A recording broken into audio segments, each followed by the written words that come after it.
Capítulo 14. Na tumba de Zia Rashid, Carter. O sarcófago era feito de água. Era uma silhueta humana muito grande, com pés arredondados, ombros largos e um rosto sorridente magnânimo, como outros caixões egípcios que eu já tinha visto. Mas esse era todo esculpido em puro líquido brilhante. Ficava em uma plataforma de pedra no meio de uma câmara quadrada. A arte egípcia decorava as paredes, mas não prestei muita atenção a isso. Dentro do sarcófago, Zia Rashid flutuava em vestes brancas. Seus braços estavam cruzados sobre o peito. Ela segurava um cajado de pastor e um mangual de guerra, os símbolos de um faraó. Seu cajado e sua varinha flutuavam ao lado do corpo. Os cabelos pretos e curtos balançavam em torno do rosto, que era tão lindo quanto eu lembrava. Se você já viu a famosa escultura da rainha Nefertiti, Zia me fazia lembrar dela, com as sobrancelhas arqueadas, as maçãs do rosto salientes, o nariz gracioso e lábios vermelhos perfeitos. Sede diz que estou exagerando na descrição, mas é verdade. Há uma razão para Nefertiti ter sido chamada de a mulher mais linda do mundo. Quando me aproximei do sarcófago, a água começou a tremular. Uma ondulação desceu pelas laterais, traçando o mesmo símbolo muitas e muitas vezes. Bess fez um som grave no fundo da garganta. Você não me contou que ela era uma deusa menor. Eu não havia pensado em mencionar esse detalhe, mas é claro que fora por isso que Iskandar tinha escondido Zia. Quando nosso pai libertou os deuses no British Museum, um deles, a deusa do rio, Néfitis, escolhera Zia como hospedeira. Aquele é o símbolo de Néfitis, deduzi. Bess assentiu. Você não disse que essa garota era uma elementalista do fogo? Sim. Não é uma boa combinação. Não me admira que o sacerdote leitor-chefe a tenha colocado em animação suspensa. Um mago do fogo hospedando uma deusa da água. Isso poderia matá-la, a menos que... isso é muito sagaz. O quê? A combinação de água com fogo também poderia mascarar os poderes de Zia. Se Iskandar estava tentando escondê-la de Apófis, os olhos dele se arregalaram. Santa Mãe Nut, aqueles são o gancho e o mangual? Acho que sim. Eu não sabia por que ele parecia tão chocado. Não era comum pessoas importantes serem enterradas com eles? Bess me olhou incrédulo. Você não entende, garoto. Aqueles são o gancho e o mangual originais, os instrumentos reais de Ra. De repente me senti como se tivesse engolido uma bola de gude. Acho que não teria ficado mais surpreso se Bess tivesse me dito: a propósito, você está encostado em uma bomba de hidrogênio. O gancho e o mangual de Ra eram os símbolos mais poderosos do deus egípcio mais poderoso. Mas nas mãos de Zia eles não pareciam ser nada especiais. O gancho parecia um bastão gigante de caramelo azul e dourado. O mangual era um toco de madeira com 3 correntes, com cravos em uma extremidade. Não brilhavam nem estavam marcados com uma inscrição propriedade de Ra. Por que eles estariam aqui? Perguntei. Não sei, Bess respondeu. Mas são eles. A última notícia que eu vi sobre eles foi que estavam trancados nos cofres do primeiro nomo. Só o sacerdote leitor-chefe tinha acesso a ambos. Acho que Iskandar os enterrou com sua amiga ali. Para protegê-la? Bess deu de ombros, claramente confuso.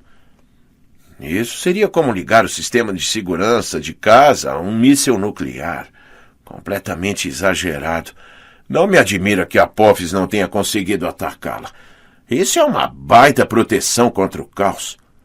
O que acontece se eu despertá-la? Os encantamentos que a protegem serão desfeitos. Pode ser por isso que Apófis o mandou para cá. Quando sair do sarcófago, Zia se tornará um alvo mais fácil. Quanto ao motivo pelo qual Apófis a quer morta, ou por que Iskandar teria todo esse trabalho para protegê-la, eu sei tanto quanto você. Estudei o rosto de Zia. Eu passara 3 meses sonhando encontrá-la. Agora estava quase com medo de acordá-la. Se quebrasse o encantamento do sono, eu poderia feri-la acidentalmente ou deixá-la vulnerável a um ataque de Apófis. Mesmo que eu conseguisse, E se ela acordasse e decidisse que me odiava? Eu queria acreditar que ela compartilhara a memória com o seu Chabit, de modo que pudesse se lembrar dos momentos que havíamos passado juntos. Mas se ela não a tivesse compartilhado, eu não sabia se poderia suportar a rejeição. Toquei o caixão de água. Cuidado, garoto, Bess me avisou. Energia mágica percorreu meu corpo. Era sutil, como o olhar no rosto de um demônio da água, mas eu podia sentir os pensamentos de Zia. Ela estava presa em um sonho no qual se afogava. Estava tentando se apegar à sua última lembrança boa, o rosto bondoso de Iskandar enquanto ele colocava o gancho e o mangual em suas mãos. Fique com eles, minha querida. Vai precisar. E não tema, não será incomodada por sonhos. Mas Iskandar se enganara. Pesadelos haviam invadido o sono de Zia. A voz de Apophis sibilava na escuridão. Eu destruí sua família. E estou indo pegá-la. Zia via a demolição de seu vilarejo repetidas vezes, enquanto Apophis ria e o espírito de Néfites se agitava desconfortavelmente dentro dela. A magia de Iskandar também aprisionara a deusa naquele sono encantado, e ela tentava proteger Zia, invocando o Nilo para encobrir essa tumba e protegê-las ambas da serpente. Mas ela não conseguia impedir os sonhos. Zia tinha o mesmo pesadelo caótico havia 3 meses e sua sanidade estava em frangalhos. Preciso libertá-la, eu disse. Ela está semiconsciente. Bess inspirou por entre os dentes trincados.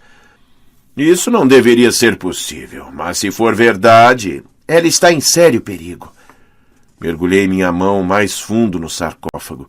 Canalizei o mesmo tipo de energia que havia usado para abrir o rio, mas em menor escala. Lentamente a água foi perdendo a forma, derretendo como um cubo de gelo. Antes que Zia caísse da plataforma, eu a segurei nos braços.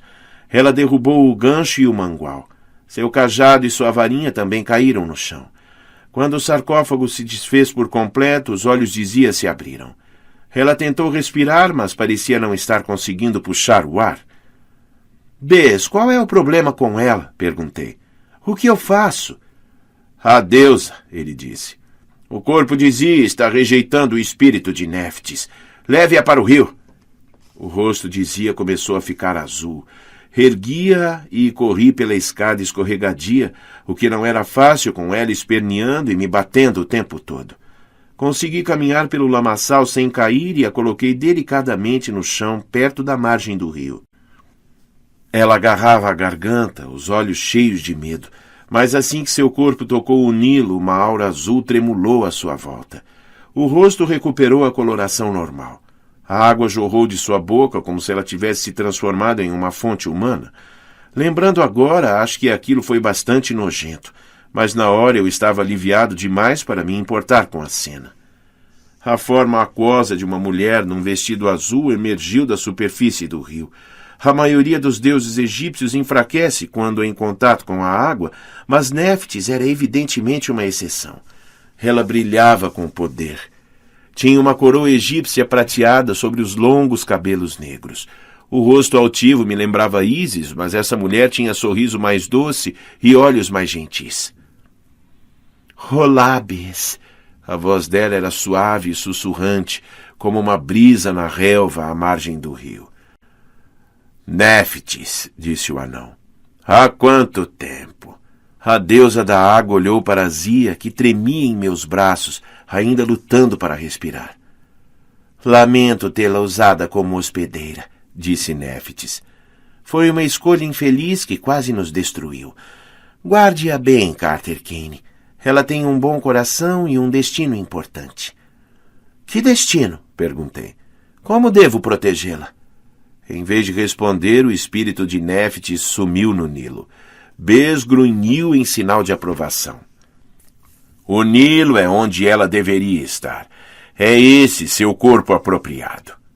Zia tossiu a água e se curvou. Ela ainda não consegue respirar. Fiz a única coisa em que pude pensar. Tentei a respiração boca a boca. Sim, tudo bem, sei como isso soa, mas eu não estava pensando com clareza. Pare de rir, Sadie. Honestamente, eu não estava tentando tirar proveito dela. Só queria ajudar. Zia não interpretou dessa maneira. Ela me acertou um soco tão forte no peito que soltei um guincho parecido com o de um patinho de borracha. Depois ela se virou para o lado e vomitou. Eu não imaginava que meu hálito estivesse tão ruim. Quando ela olhou para mim novamente, seus olhos tinham um brilho furioso, como nos velhos tempos. Não se atreva a me beijar, ela disparou. Eu não quis... Onde está Iskandar? Zia perguntou. Pensei... Os olhos dela perderam o foco. Sonhei que... Ela começou a tremer. Pelo Egito eterno, ele não pode... Zia...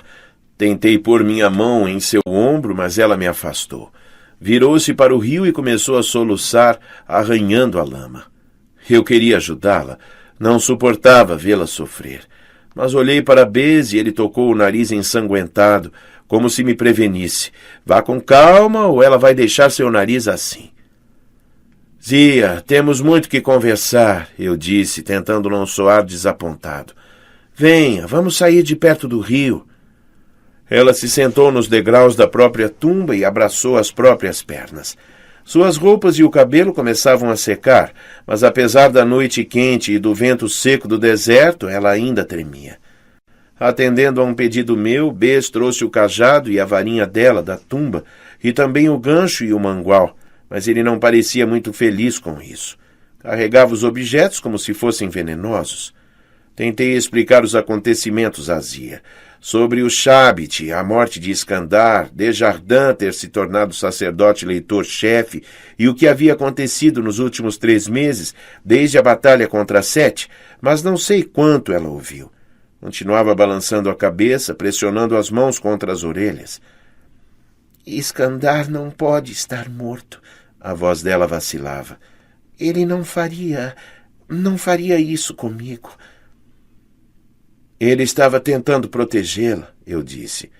Não sabia que você teria pesadelos. Tenho procurado por você. Por quê? Ela perguntou. O que você quer de mim? Eu me lembro de termos nos encontrado em Londres, mas depois disso... Conheci seu Shabit em Nova York. Você levou a mim e Sede ao primeiro Nomo. Você começou nosso treinamento. Trabalhamos juntos no Novo México e depois na Pirâmide Vermelha. Não, ela fechou os olhos com força. Não era eu. Mas você consegue lembrar o que Shabit fez? Tente... Você é um Kane, ela gritou. Vocês são todos bandidos e está aqui com aquilo. Ela apontou para Bess. Aquilo tem nome, Bess resmungou. Estou começando a me perguntar por que percorri meio Egito para acordar você. Você é um deus, Zia exclamou. Depois olhou para mim. E se você o invocou, vai ser executado. Escute aqui, menina, Bess disse. Você estava hospedando o espírito de Néftis. Portanto, se alguém deve ser executado... Zia agarrou o cajado. Desapareça! Felizmente, ela ainda não havia recuperado toda a sua força. Conseguiu atirar uma coluna fraca de fogo no rosto de Bess, mas o anão afastou a chama sem dificuldade alguma. Agarrei a ponta do cajado. Zia, pare! Ele não é o inimigo. Posso bater nela? Bess perguntou. Você me bateu, garoto. Parece justo? Nada de bater em ninguém, eu disse. E nada de lançar fogo. Zia, estamos do mesmo lado. O equinócio começa amanhã ao pôr do sol e Apophis se libertará da prisão. Ele planeja destruir você. Estamos aqui para salvá-la. O nome Apophis produziu um forte impacto. Ela fez um grande esforço para respirar, como se os pulmões estivessem se enchendo de água de novo. Não é possível. Por que devo acreditar em você? Porque... Hesitei. O que eu poderia dizer? Porque nos apaixonamos há 3 meses? Porque enfrentamos muita coisa juntos e salvamos a vida um do outro? Essas lembranças não eram dela. Zia se lembrava de mim, mais ou menos, mas o tempo que passamos juntos era como um filme ao qual ela havia assistido, com uma atriz desempenhando o papel dela, agindo como ela jamais teria agido. Você não me conhece, Zia falou com amargura. Agora vá, antes que eu seja forçada a lutar contra você. Voltarei sozinha ao primeiro gnomo. Talvez ela tenha razão, garoto, disse Bess. É melhor irmos embora. Fizemos magia o bastante aqui para fazer disparar todo tipo de alarme. Cerrei os punhos. Meus piores medos se concretizaram.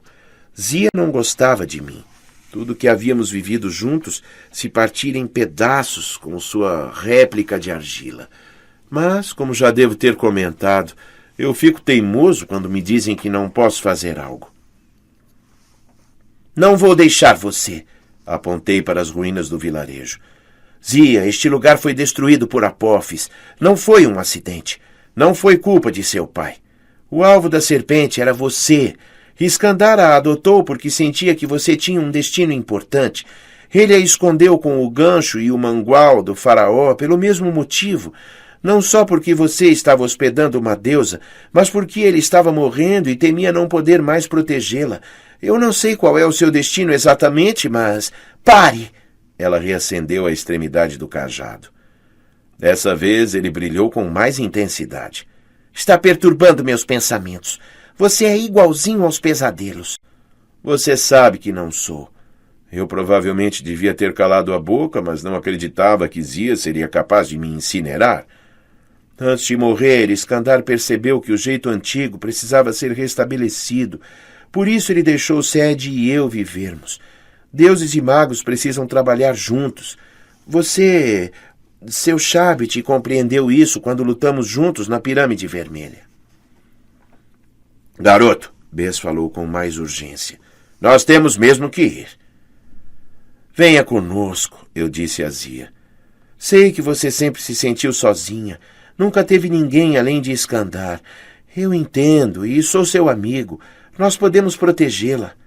Ninguém me protege. Ela se levantou indignada. Sou uma escriba na casa da vida. Seu cajado atirou chamas. Procurei minha varinha, mas é claro que a perdera no rio. Instintivamente, minhas mãos pegaram os símbolos do faraó, o cajado de pastor e o mangual de guerra. Cruzei-os à minha frente de forma defensiva e o cajado de Zia se estilhaçou instantaneamente. O fogo se dissipou. Zia cambaleou para trás e fumaça subia de suas mãos. Ela me olhou em completo choque. Atreve-se a usar os símbolos de Ra? Eu provavelmente parecia igualmente surpreso. Eu não tive a intenção. Só quero conversar. Você deve estar com fome. Temos comida e água na caminhonete. Carter! Bess ficou tenso. Há algo errado. Ele se virou tarde demais. Uma luz branca ofuscante explodiu em torno dele. Quando consegui enxergar novamente, Bess estava imóvel em uma jaula cujas grades brilhavam como tubos fluorescentes. Em pé ao lado dele estavam as duas pessoas que eu menos queria ver. Michel Desjardins e Vlad, o inalador. Desjardins parecia ainda mais velho que em minha visão. Os cabelos grisalhos e a barba bifurcada estavam compridos e desgrenhados. As vestes cor de creme pendiam frouxas sobre seu corpo. A capa de pele de leopardo do sacerdote leitor-chefe caía em seu ombro esquerdo. Vlad Menshikov, por outro lado, parecia descansado e pronto para uma boa partida de Vamos Torturar Kane. Ele vestia um terno de linho branco impecável e portava um novo cajado de serpente. Seu colar prateado em formato de cobra brilhava sobre a gravata. Em cima de seus cabelos encaracolados havia um chapéu fedora branco, provavelmente para esconder os ferimentos que Sete provocara. Ele sorria como se estivesse encantado em me ver, o que poderia ter sido convincente, só que ele estava sem os óculos de sol.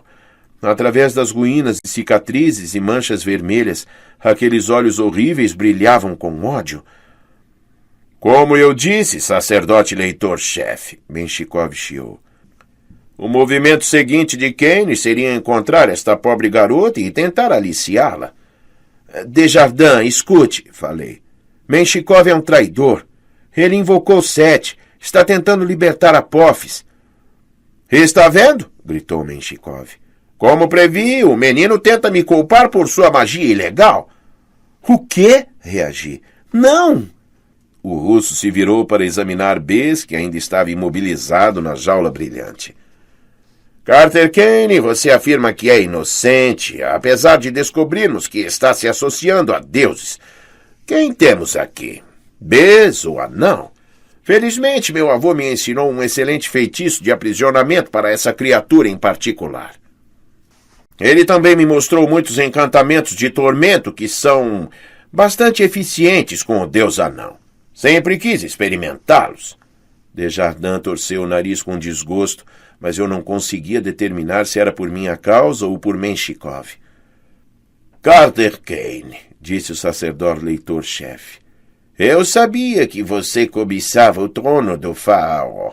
Sabia que estava tramando com Horus. Mas agora o encontro segurando o gancho e o mangual de Ra, que recentemente descobrimos que haviam desaparecido de nosso cofre. Mesmo para você, esse é um ato descarado de agressão. Olhei para as armas em minhas mãos. Não é bem assim. Acabei de encontrá-las. Parei. Não podia revelar que os símbolos haviam sido enterrados com Zia. Mesmo se ele acreditasse em mim, isso podia colocá-lo em perigo. Desjardins assentiu como se eu tivesse confessado. Para minha surpresa, ele parecia um pouco triste com isso. Como eu pensava.